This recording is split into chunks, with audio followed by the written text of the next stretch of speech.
Hello everyone, let's start with the topic organic chemistry. हम start करेंगे और हम बेसिक कॉन्सेप्ट्स पे पहले जाएंगे।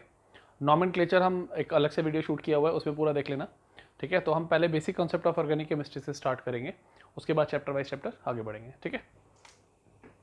तो हमारा टॉपिक जो हमारा सबसे पहले स्टार्ट करने के लिए रहेगा बेसिक कंसेप्ट, तो उसके अंदर हम सबसे पहला टॉपिक पढ़ेंगे रिएक्शन स्पीसीज। रिएक्शन स्पीसीज, अच्छा, रिएक्शन स्पीसीज के अंदर क्या क्या होता है? ये 3 टाइप की होती है, अभी इतना याद रखो।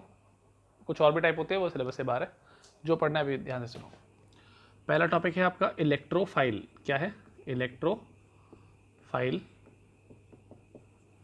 दूसरा होता है आपका न्यूक्लियोफाइल। तीसरा होता है फ्री रेडिकल। फ्री रेडिकल, ठीक है। तो पहले हम स्टार्ट करेंगे इलेक्ट्रोफाइल से, ये जान लेते हैं इलेक्ट्रोफाइल क्या होता है। तो पहला टॉपिक हमारा रहेगा इलेक्ट्रोफाइल।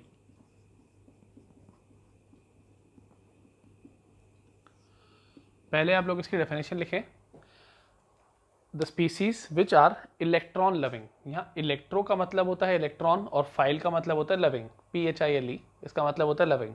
तो इलेक्ट्रोफाइल का मतलब इलेक्ट्रॉन लविंग, और इलेक्ट्रॉन पे खुद का चार्ज होता है नेगेटिव चार्ज, तो इलेक्ट्रोफाइल का मतलब हो गया नेगेटिव चार्ज लविंग। तो आप यहाँ पर लिख सकते हैं इलेक्ट्रॉन लविंग और नेगेटिव चार्ज लविंग। हो गया। तो what is basically electrophile? It is a species जो इलेक्ट्रॉन की तरफ अट्रैक्ट होती है या तो नेगेटिव चार्ज की तरफ अट्रैक्ट होती है। अब सिंपल सी बात है, नेगेटिव चार्ज की तरफ या फिर इलेक्ट्रॉन की तरफ कौन अट्रैक्ट होगा? जिसपे खुद पे कौन सा चार्ज होगा? पॉजिटिव चार्ज, ठीक है। तो इलेक्ट्रोफाइल पे खुद पे कौन सा चार्ज होता है? Positive charge. ये खुद पॉजिटिवली चार्ज होते हैं। ये न्यूट्रल भी हो सकती है, मतलब ऐसा भी हो सकता है कि इनके ऊपर कोई चार्ज हो ही ना। अब इसके हम एग्जाम्पल पढ़ेंगे। पॉजिटिवली चार्ज स्पीसीज कौन कौन सी हो सकती हैं? कोई भी एलिमेंट जिसके ऊपर पॉजिटिव चार्ज हो, for example Cl positive, Br positive, और क्या लिखेंगे हम? ये मान लेते हैं यहाँ पे X Cl पॉजिटिव हो गया, Br पॉजिटिव हो गया, यहाँ लिख लेते हैं CH3 पॉजिटिव, एक्सेट्रा। मतलब वो सारी चीज़ें जिसके ऊपर पॉजिटिव चार्ज होता है उसी को हम क्या मान सकते हैं? इलेक्ट्रोफाइल मान सकते हैं। दूसरा इलेक्ट्रोफाइल हम किसको मानते हैं? जिसके पास कोई चार्ज हो ही ना, न्यूट्रल। न्यूट्रल स्पीसीज कैसे हो सकती है इलेक्ट्रोफाइल? मैं बताता हूँ। इसके एग्जांपल लिखते हैं BF3। BF3 boron trifluoride. अब आप बताइए बोरोन का एटॉमिक नंबर कितना होता है? बोरोन का एटॉमिक नंबर होता है 5, और इलेक्ट्रॉनिक कॉन्फ़िगरेशन अगर आप इसके लिखेंगे तो क्या लिखेंगे? 2,3। आपको बोरोन के साथ, इस बोरोन के अंदर दिख रहा है कि आउटर मोस्ट शेल में कितने इलेक्ट्रॉन होते हैं? 3 इलेक्ट्रॉन होते हैं। अगर ये 3 इलेक्ट्रॉन होते हैं तो बोरोन के पास पहले आप 3 इलेक्ट्रॉन ऐसे बना लो साइड बाय साइड। ये वैलेंस शेल इलेक्ट्रॉन है। और फ्लोरीन कितने बेटा आपके पास? 3। तो 3 फ्लोरीन को यहाँ बना लो। एक फ्लोरीन इधर हुआ, एक फ्लोरीन इधर हुआ, एक फ्लोरीन इधर हो गया, ठीक है। हर एक फ्लोरीन के पास एक एक इलेक्ट्रॉन की कमी होती है, क्योंकि इसके पास फ्लोरीन के एटॉमिक नंबर कितना? 9 होता है, और इलेक्ट्रॉनिक कॉन्फ़िगरेशन होती है 2,7। तो हर फ्लोरीन के पास एक एक इलेक्ट्रॉन की कमी होती है ना। तो ये फ्लोरीन तीनों क्या करेंगे? एक एक इलेक्ट्रॉन का पेयर यहाँ शेयर कर लेंगे, और जैसे ही पेयर शेयर हो जाएगा बोरोन के पास टोटल हो जाएंगे 6 इलेक्ट्रॉन। कितने हो गए? 6। कोई भी एलिमेंट बॉन्ड इसलिए बनाता है ताकि उसका ऑक्टेट पूरा हो जाए, मतलब आउटर मोस्ट शेल में उसके 8 इलेक्ट्रॉन आ जाए। लेकिन यहाँ पर सिर्फ कितने आए हैं बोरोन के पास? बॉन्ड बनाने के बावजूद सिर्फ 6 इलेक्ट्रॉन आए हैं। तो क्या 2 इलेक्ट्रॉन की कमी नहीं होगी इसके पास? और अगर 2 इलेक्ट्रॉन की इसके पास कमी है तो आपको यहाँ पर ये इलेक्ट्रॉन डेफिशिएंट कंपाउंड दिख रहा है कि नहीं दिख रहा? ये कंपाउंड तो बन चुका है। देखो, element combine to form compound, और कंपाउंड बनने के बाद उनका ऑक्टेट जो सेंट्रल एटम होता है या कोई भी एलिमेंट हो उसके अंदर, सबके पास ऑक्टेट पूरा हो जाना चाहिए। लेकिन यहाँ कंपाउंड बनने के बावजूद इस पर 2 इलेक्ट्रॉन की कमी है कि नहीं है? तो ये अभी भी इलेक्ट्रॉन को अट्रैक्ट करेगा कि नहीं करेगा? तो ये अभी भी इलेक्ट्रॉन लविंग स्पीसीज हुआ कि नहीं हुआ? तो इसलिए इसको एग्जाम्पल हम रख सकते हैं इलेक्ट्रोफाइल में। अब देखोगे इस पर चार्ज तो कुछ है नहीं, तो ये न्यूट्रल चार्ज वाला हो गया, तो BF3 उसका एग्जाम्पल हो गया। अगर आप बोरोन फैमिली की बात करो तो बोरोन फैमिली में सबसे टॉप पे बोरोन आता है, फिर एल्यूमिनियम आता है, फिर गैलियम आता है, फिर इंडियम आता है, फिर थेलियम आता है। अगर मैं इस बोरोन की जगह एल्यूमिनियम को लिख दूँ यहाँ, और फ्लोरीन की जगह क्लोरीन लिख दूँ, तो क्या एग्जाम्पल हमारा AlCl3 बन जाएगा? तो ये भी इसका एग्जाम्पल हो जाएगा न्यूट्रल इलेक्ट्रोफाइल का। बात समझ में आई है? आपको आगे जाके ये देखने को मिलेगा कि इस तरह के इलेक्ट्रोफाइल जो न्यूट्रल वाले हैं ये आगे जाके कैटलिस्ट का काम करते हैं। ठीक है, वो जब आएगा तब आपको समझा दूंगा। अभी बस बेसिक्स जानने के लिए इतना याद रखें कि इलेक्ट्रोफाइल का चक्कर क्या है। ठीक है,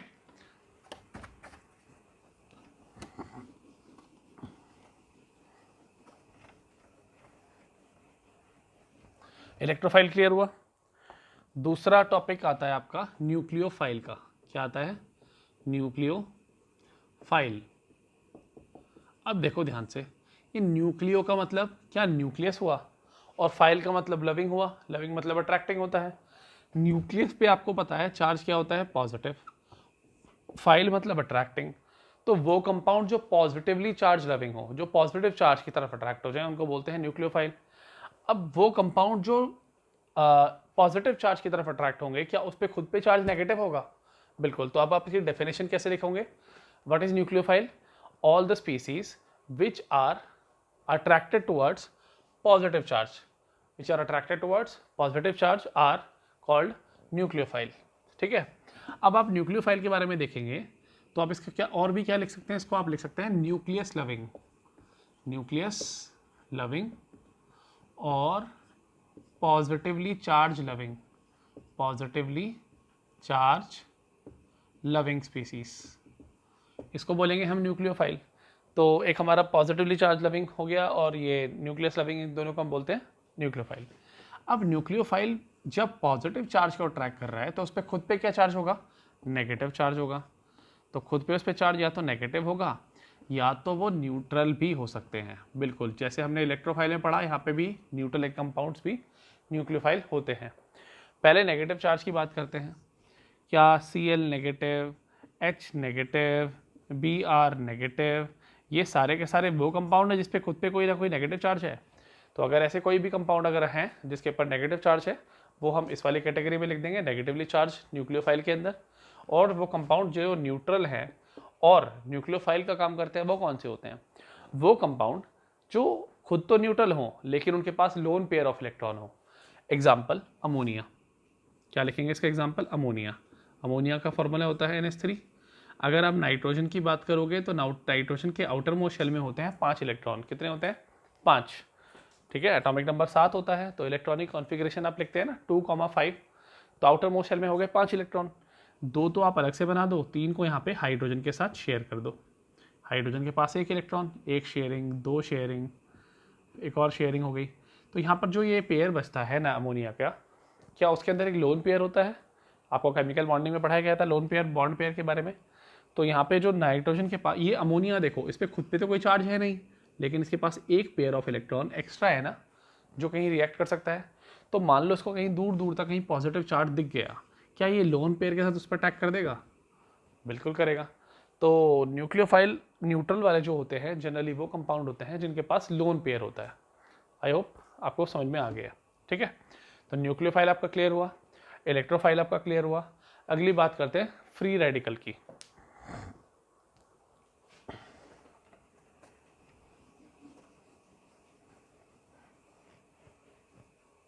अगली बात करेंगे फ्री रेडिकल की।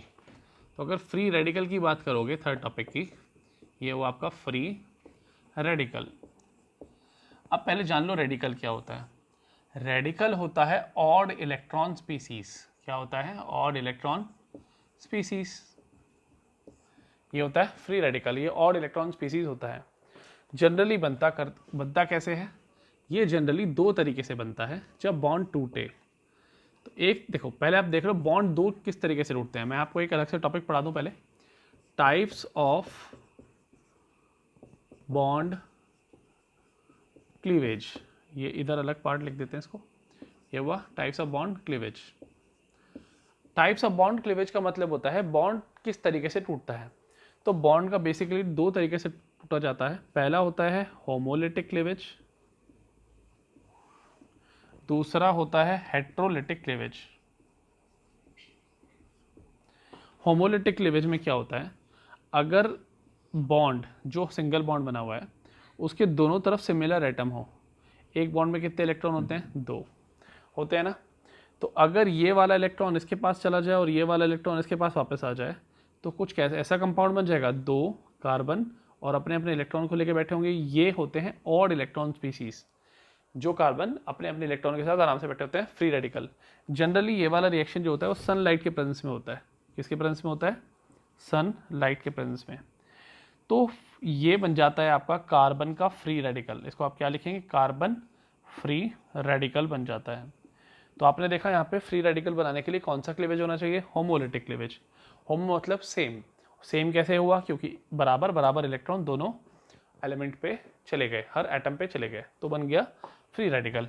अगर यहाँ हेट्रोलिटिक क्लीवेज होता तो पहले ये बात जान लो, हेट्रोलिटिक क्लीवेज कब होता है? जब एक बॉन्ड के दोनों तरफ अलग अलग एलिमेंट हो। तो यहाँ कार्बन है, यहाँ पे हेलोजन है, एक बॉन्ड में होते हैं 2 इलेक्ट्रॉन। अगर ये बॉन्ड टूटेगा तो पहले मुझे एक बात बताओ, क्या हेलोजन ज़्यादा इलेक्ट्रोनेगेटिव होता है? ये अब आपको समझा चुका हूँ मैं पहले ऑलरेडी कि पीरियोडिक टेबल में आप जब लेफ्ट से लेके राइट तक जाते हैं तो इलेक्ट्रोनेगेटिविटी बढ़ जाती है, और इलेक्ट्रोनेगेटिविटी वो क्षमता होती है जो इलेक्ट्रॉन के पेयर को अपनी तरफ खींच ले। आपको मालूम है हेलोजन तो कहीं यहाँ पर होते हैं और कार्बन बीच में होता है, तो ज़्यादा राइट साइड में कौन है? हेलोजन। तो पक्का इस इलेक्ट्रॉन का पेयर को कौन खींच लेगा अपनी तरफ? हेलोजन। जो इलेक्ट्रॉन खींच लेता है उस पर चार्ज क्या होता है? नेगेटिव। तो इस पर हो गया नेगेटिव चार्ज और इस पर हो गया पॉजिटिव चार्ज। ये दोनों इलेक्ट्रॉन थोड़े से सेंटर से उसकी तरफ खिसक जाते हैं, हेलोजन की तरफ।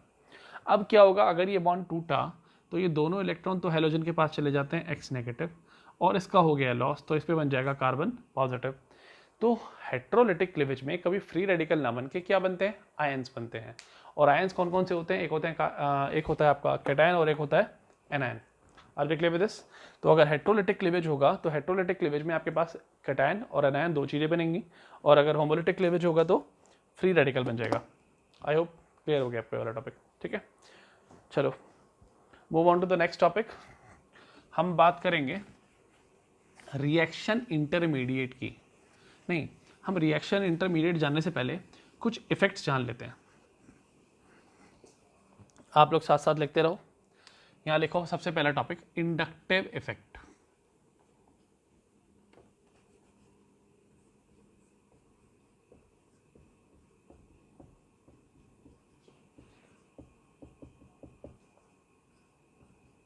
ये होता है आपका इंडक्टिव इफेक्ट। और ये जो इंडक्टिव इफेक्ट है ये 2 टाइप का होता है। एक होता है प्लस आई इंडक्टिव इफेक्ट, एक होता है माइनस आई इंडक्टिव इफेक्ट। ठीक है, प्लस आई इंडक्टिव इफेक्ट क्या होता है, माइनस आई इंडक्टिव इफेक्ट क्या होता है, अभी जान लेते हैं। स्टार्ट करेंगे पहले माइनस आई से। मान लो यहां पे लिख देते हैं माइनस आई। मान लो एक कार्बन की चेन है आपके पास, ठीक है, और इस कार्बन की चेन में आपने कोई ग्रुप लगा दिया। मान लो आपने यहां पे लिख देता हूं पहले minus I, first topic minus I effect. इसको साफ कर लेता हूं।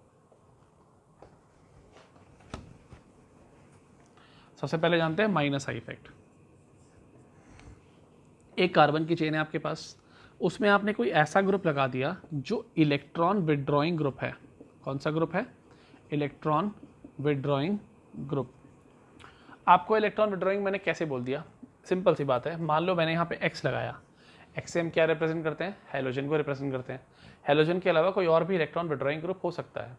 ये आपको मैं बताऊंगा अभी टाइम के साथ कौन कौन से ग्रुप इलेक्ट्रॉन डोनेटिंग होते हैं, कौन कौन से इलेक्ट्रॉन विड्रॉइंग होते हैं, और इलेक्ट्रॉन डोनेटिंग है तो कौन से इफेक्ट से हैं, और इलेक्ट्रॉन विड्रॉइंग है तो कौन से इफेक्ट से हैं। ये बेसिक्स हैं। अगर ये बेसिक्स आपके क्लियर हो जाते हैं तो आपको ऑर्गेनिक केमिस्ट्री को याद करने में कभी शायद कोई प्रॉब्लम नहीं होती है। ठीक है, तो चलो इस पर ध्यान से देखते हैं। ये हेलोजन है और ये कार्बन है। एक बॉन्ड में 2 इलेक्ट्रॉन, बस इतनी सी बात पहले बेसिक याद रखना कि एक बॉन्ड में कितने इलेक्ट्रॉन होते हैं? 2 इलेक्ट्रॉन होते हैं। ये हेलोजन, सिंपल सी बात है, मैंने आपको एक बात समझाई है कि जब पीरियोडिक टेबल में आप लेफ्ट से लेकर राइट तक जाते हैं तो जितना आप राइट साइड में जाएंगे उतना ज़्यादा इलेक्ट्रोनेगेटिविटी होगी। तो हेलोजन तो बिल्कुल राइट साइड में होता है और बीच में सेंटर के क्या ऑन होता है? कार्बन होता है। तो हेलोजन ज़्यादा इलेक्ट्रोनेगेटिव है। अगर हेलोजन ज़्यादा इलेक्ट्रोनेगेटिव है तो इलेक्ट्रॉन के पेयर को अपनी तरफ अट्रैक्ट कर लेगा। तो अगर ये अट्रैक्ट कर रहा है तो इस कार्बन चेन से इलेक्ट्रॉन को विड्रॉ कर रहा है कि नहीं कर रहा है? खींच रहा है ना अपनी तरफ, तो इसलिए बोलते हैं इलेक्ट्रॉन विड्रॉइंग ग्रुप है यहाँ पे। तो अब क्लियर? अब सुनो मेरी बात। ये हेलोजन इन दोनों इलेक्ट्रॉन के पेयर को क्या अपनी तरफ ऐसे अट्रैक्ट करेगा? बिल्कुल करेगा। पहले मुझे एक बात बता, एक और बात याद रखना पहले। अगर किसी दो एलिमेंट के बीच में पहला बॉन्ड होता है तो वो हमेशा कौन सा बॉन्ड होता है? Sigma bond. कौन सा? सिग्मा। और उसके अलावा जो दूसरा बॉन्ड होगा वो कौन सा होगा? अगर मैं इन्हीं के बीच में एक और बॉन्ड खींच दूँ ऐसे वाला, तो ये हो जाएगा पाई। पहला वाला कौन सा था? सिग्मा। और तीसरा खींचूंगा तो वो भी क्या हो जाएगा? पाई। आपके सिलेबस में 3 बॉन्ड से ऊपर कोई सिलेबस होते नहीं है, 1 2 3। तो पहला बॉन्ड हमेशा सिग्मा बॉन्ड होगा, दूसरा और तीसरा हमेशा कौन से बॉन्ड होंगे? पाई। अच्छा, एक और बात याद रखना, सिग्मा बॉन्ड स्ट्रॉन्ग बॉन्ड होता है और पाई बॉन्ड वीक बॉन्ड होता है।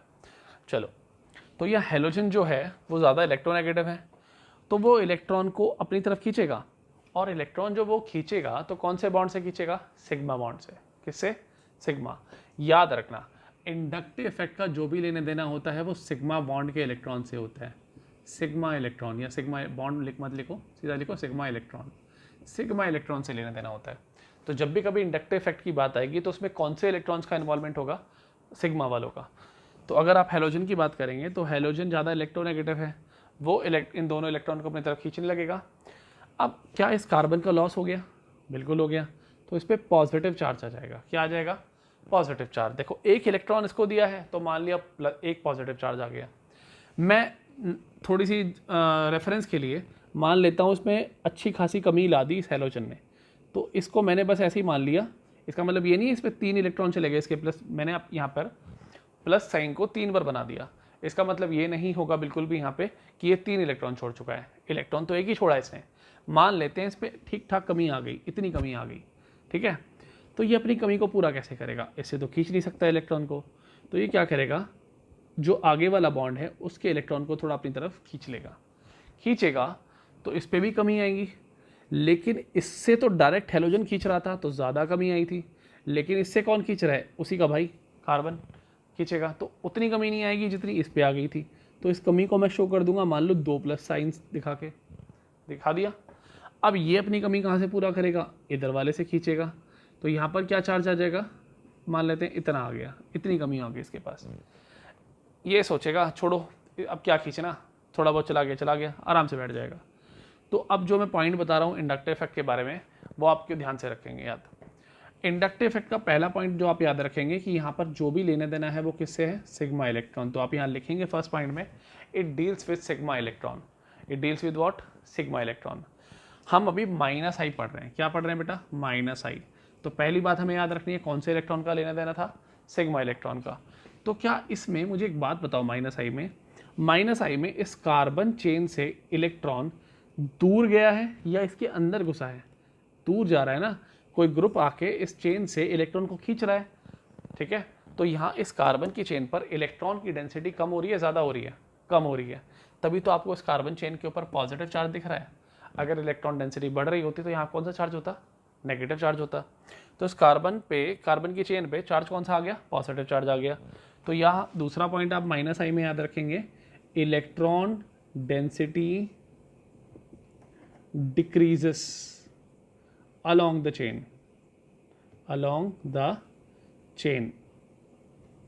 तो along the chain इलेक्ट्रॉन की डेंसिटी कम हो जाती है।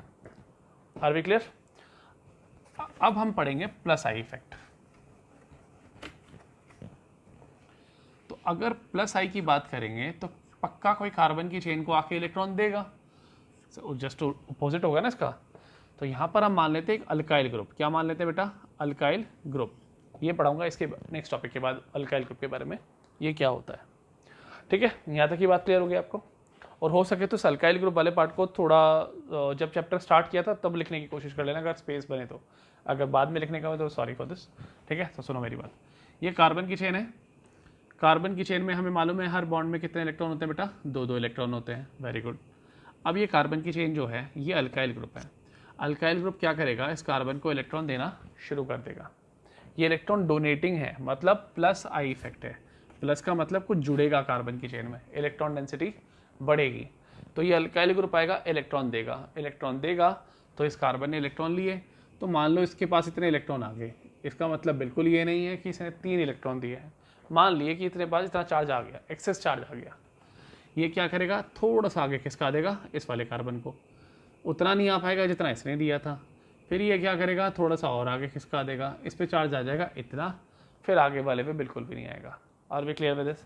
मुझे एक बात बताओ, यहाँ पर भी कौन से इलेक्ट्रॉन्स का मूवमेंट हुआ है? कौन से इलेक्ट्रॉन आ रहे हैं इसमें भी? Sigma electron. दूसरा पॉइंट क्या लिख लोगे? क्या नेगेटिव चार्ज की डेंसिटी कार्बन चेन पे बढ़ रही है, कम हो रही है? ऑब्वियसली बात है बढ़ रही है, क्योंकि आपको लिखा है चेन के ऊपर नेगेटिव चार्ज आ रहा है, तो यहाँ लिखोगे नेगेटिव चार्ज डेंसिटी इंक्रीजेस। क्या इंक्रीज हो गई? Negative charge density. तो नेगेटिव चार्ज डेंसिटी बढ़ जाएगी और ये कम हो जाएगा। आई होप इंडक्टिव इफेक्ट आपका पूरा क्लियर हो गया। तो प्लस आई एक बार रिवाइज कर लेते हैं। पहले माइनस आई पढ़ाया। माइनस आई में कार्बन की चेन से इलेक्ट्रॉन खींचे जाते हैं, इलेक्ट्रॉन डेंसिटी कम हो जाती है। उल्टा उसका इंडक्टिव इफेक्ट के अंदर क्या हो जाता है? इलेक्ट्रॉन डेंसिटी बढ़ जाती है किसी भी कार्बन की चेन पे। आई होप समझ में आ गया आपको सारी बात को। अच्छा, एक बात हमेशा याद रखना, इंडक्टिव इफेक्ट कौन से इलेक्ट्रॉन से लेना देना होता है इसका? सिग्मा या पाई? हमेशा सिग्मा से होता है, ठीक है। तो हमारा इंडक्टिव इफेक्ट का पार्ट क्लियर हो गया। मैंने बीच में आपको बोला था कि मैं आपको पहले बीच में समझा दूंगा ये अल्काइल ग्रुप क्या होता है, उसके बारे में भी जान लो साथ साथ।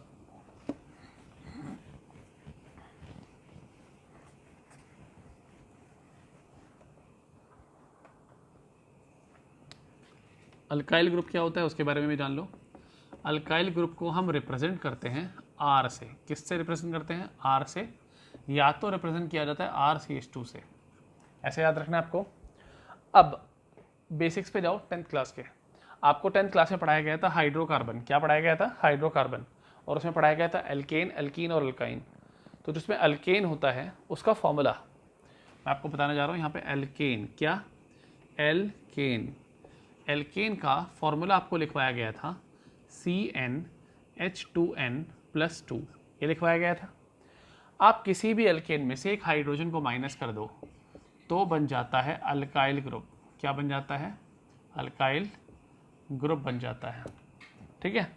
तो हम किसी भी हाइड्रोजन से अल्केन में से हाइड्रोजन को माइनस कर दें तो क्या बन जाएगा? Alkyl group. पहले हम यहाँ पर n क्या होता है इस फॉर्मूले में? n is equal to number of carbon. ये होते हैं नंबर ऑफ कार्बन एटम, ठीक है। तो n की वैल्यू को डालो पहले 1, तो 1 डालोगे तो यहाँ पर बन जाएगा आंसर CH4। दूसरा डालेंगे तो बन जाएगा C2H6। तीसरा डालेंगे तो बन जाएगा C3H8। चौथा डालेंगे तो क्या बन जाएगा बेटा? C4H10। ये है मीथेन। दूसरा था इथेन, प्रोपेन, ब्यूटेन। अब इन सब में से एक हाइड्रोजन को माइनस करना शुरू कर दो आप। ये हाइड्रोजन माइनस हुआ, ये भी माइनस हुआ, ये भी माइनस हुआ, ये भी माइनस हुआ। तो अगर माइनस होगा तो यहाँ बन जाएगा CH3। ये बनेगा मिथाइल। क्या बनेगा बेटा? मिथाइल। यहाँ पे C2H6 में से हाइड्रोजन माइनस करेंगे तो ये बन जाएगा इथाइल। C2H5 इसको बोलते हैं हम इथाइल। C3H8 में से हाइड्रोजन माइनस करेंगे तो बन जाएगा ये C3H7, इसको बोलते हैं प्रोपाइल। क्या बोलते हैं? प्रोपाइल।